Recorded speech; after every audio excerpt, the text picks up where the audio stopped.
tartanka koobka gobolada dalka Jamhuuriyadda Soomaaliland ayaa si rasmi ah uga furmay garoonka Hargeysa Stadium ee ku yaala magaalada Hargeysa ee caasimadda dalka Jamhuuriyadda Soomaaliland iyadoo ciyaartii ugu horeysay ay isku haleeleen kooxaha gobolka Maroodijeex iyo gobolka Saraar iyadoo madasha ay ku sugnaayeen taageerayaal aad u tiro badan waxaana dhammaanba kooxaha ciyaaraha kala duwan ee gobolada dalku ay socod ku mareen iyadoo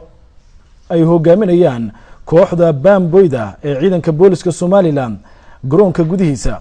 waxaa lagu soo bandhigay madasha maharajaano ka turjumaya dabaaldega maalintani madasha furitaanka tartanka koobka gobolada Soomaaliland waxaa ku sugnaa mas'uuliyiin uu horkacayo madaxweynaha Jamhuuriyadda Soomaaliland mudane Axmed Maxamed Maxamuud Siilaanyo oo isugu jira shirgudoonka baarlamaanka wasiiro xildhibaano iyo saraakiil kale oo ka tirsan dawladda Soomaaliland kuwaasi oo qaar kamid ah ay ka yimaadeen gobollo fogfog oo dalka Jamhuuriyadda Soomaaliland ah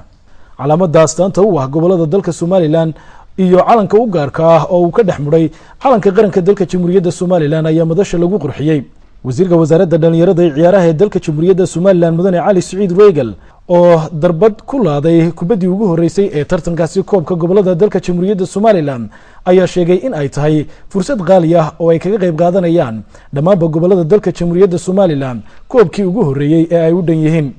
taasi oo ka turjumaysa ayaa uu yiri dhiirigelinta xukuumadda Soomaaliland ee haatan uu garwadeenka ka yahay mudane Axmed Maxamed Siilaanyo waxaanu madaxweynaha ku bogaadiyay kaalinta uu kaga jiro dhiirigelinta dhalinyarada madaxweynaha Jamhuuriyadda Soomaaliland mudane Axmed Maxamed Maxamuud Siilaanyo oo si rasmi ah u furay tartankaasi koobka gobolada ee dalka Jamhuuriyadda Soomaaliland ayaa sheegay in ay arintani tahay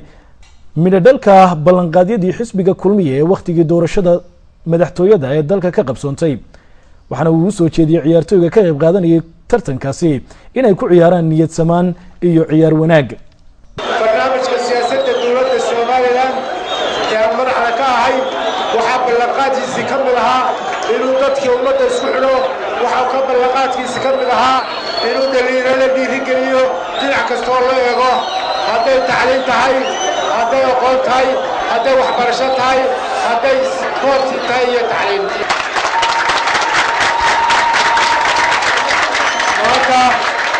goboladii Soomaaliland aan cidlo ka maqnayn ayaa halka jooga waa in tahay ciyaar weyn iyo sharaf weyn ayay kulligeena wada tahay haddaynu gobolada nahay haddaynu dhalinyarada nahay haddaynu dowladda nahay iyo haddaynu qaranka Soomaaliland nahay marka waxaan ku baaqayaa oo leeyahay maanta